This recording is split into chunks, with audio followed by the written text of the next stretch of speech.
Thank you for joining us for the Barbados Today morning news for Monday, July 17. I am Mary Claire Williams.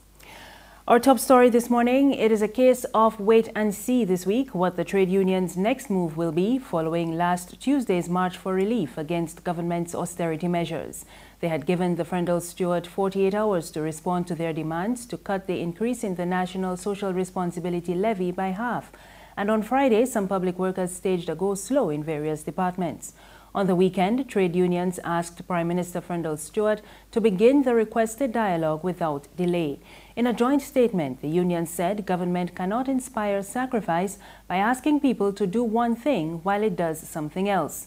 The National Union of Public Workers, the Barbados Workers Union, the Barbados Union of Teachers, and the Barbados Secondary Teachers Union said the Prime Minister knows that a fair and responsible government cannot ask any citizen, particularly the working class, to carry more than their fair share.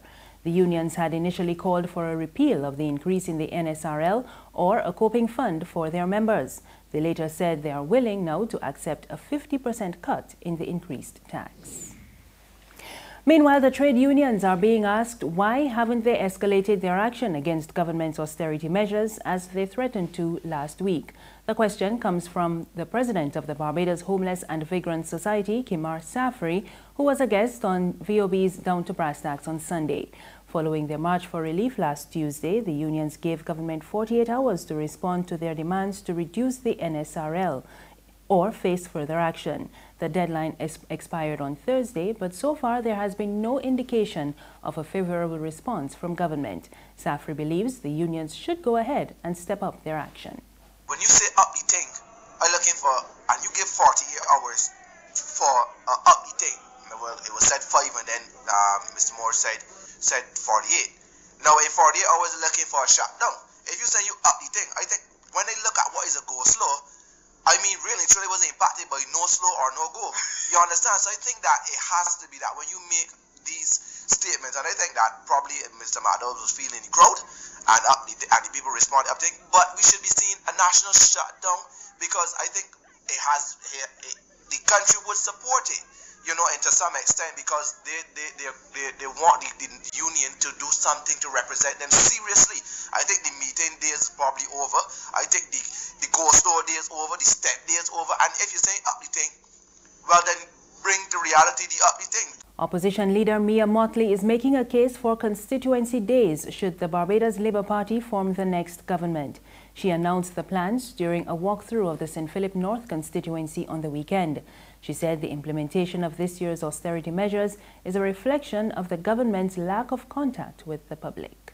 Governments don't only function from the advice of technocrats and ministries or sectoral entities and partners, but also from listening and interacting with ordinary people. If Friendle-Stewart was in the Bayland, he would appreciate before the budget came why the NSRL could not move from 2% to 10%, because he would understand what the consequences would be for his constituents. If Chris Sinclair was moving through the farm and dealing with people, he would appreciate the concept of underemployment, because many people in Blackrock who work in the hotel sector have been put to 2 and 3 days and therefore are not necessarily technically unemployed, but they're earning far less and cannot support their families with the expenses not having moved. If Dennis Kelman was spending less time on the call-in program and less time in Moontown, he would perhaps know why it is impossible for people to move into these houses just so, because you cannot have houses shut up for 5 years, 6 years, and expect that people can find these houses functional. A top education official is defending the ministry's new policy on the use of cell phones in schools. Education Minister Ronald Jones has announced that the 9-year ban will be lifted when the new academic year begins in September. And Attorney General Adriel Brathwaite has also suggested that there is not much government or the schools can do to keep the technology out of the classroom. But the teachers' unions have been calling for a reversal of Jones's decision, saying the devices will pose a security threat to the schools. However, Parliamentary Secretary in the Ministry of Education, Harry Husbands, says the policy outlines the management of cell phones at the schools by the students. We have passed the point of saying to children, don't bring no cell phones to school. That has not worked, because as we talk right now, So what the ministry is attempting to do, is simply to say, this is the policy on how this technology ought to be managed in the school. And I think we need to give that policy some time to operate and see how it can be tweaked, see what changes are necessary to make it viable and useful. Opposition MP Edmund Hinkson wants government to explain what it is doing with money received from taxes. Hinkson told Barbados Today during a cleanup of the Sion Hill Community Center that he and his constituents are not satisfied with the response from various departments when they request assistance for road, drainage and other infrastructural work. Government with a big G of Barbados seems unable to fulfill its commitments to the people of Barbados. I mean, this is a community center that is owned by the government of Barbados, but you know, as usual, the particular department would say it doesn't have any money to refurbish it, just like similarly when the SSA trucks break down, you hear no money to repair them. Drainage equipment required, for example, in Dublin Road. You would remember that Carew died there in a flood. You hear boy equipment break down, don't have any money to repair it at present. And this is disturbing. We wonder where the money is going. This government collecting the biggest tax take ever in the history of Barbados, but yet can't service the needs, basic needs of communities. And therefore, you know, we've taken it on ourselves. We've got the permission from Community Development Department to do this. The funeral of the late Director of Public Prosecutions, Charles Leacock, will be held on Friday at the Cathedral Church of St. Michael and All Angels. The service, which is scheduled for 10 o'clock, will be followed by a cremation. Leacock's body will repose in the Colin Parkinson Memorial Chapel of Lyndhurst Funeral Home on Thursday from 4 to 6 p.m. And the senior judicial officer died last Saturday after undergoing prostate surgery in Florida. He's survived by his wife Betty and two sons, Donald and Brian. There's regional and international news after this short break. Morning, Miss Oya. Morning. You again. So you're washing cars now?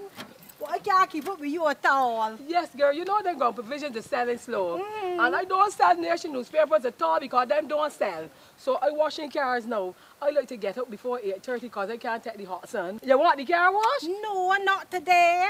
It clean. But you're going in very early though? Yeah, I just going early so I can read the Barbados Today online before work starts. Right. But you can still let me clean the window for the $2. At least it's still cheaper than the nation newspaper. All right. I got a special boo here that I got it shining. Thank you. Enjoy your day here. You too. All right. What that paper is? She can see clearly when the dirt is gone. The Barbados Today, news you can trust. Thank you for staying with us. We're back now with news from the region, and we go to Trinidad, where tributes have been pouring in for the late soca artist and media personality Devon Matthews. Matthews collapsed and died on Saturday night at the launch of the band Tribe. He placed third with Ella Andal in this year's International Soca Monarch. He was also a DJ on Red 96.7 FM. The Tribe Band said the entertainment and cultural sector lost a strong and versatile talent whose star was on the rise.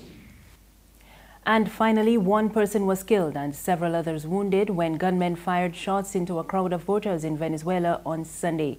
The incident occurred during an official referendum organized by the opposition to press for an end to 2 decades of socialist rule. We get more in this Reuters report. Tensions running high as Venezuelans cast ballots in an unofficial vote Sunday, challenging President Nicolas Maduro's controversial attempts to consolidate power. The informal poll, organized by Venezuela's opposition, marred by violence as thousands turned out to participate. Reuters correspondent Corina Rodriguez-Pons is in Caracas. Behind me, you can see one of the voting stations organized by the opposition. in the country and around the world. They want Maduro out, and they want to stop an election that is going to happen in 2 weeks' time.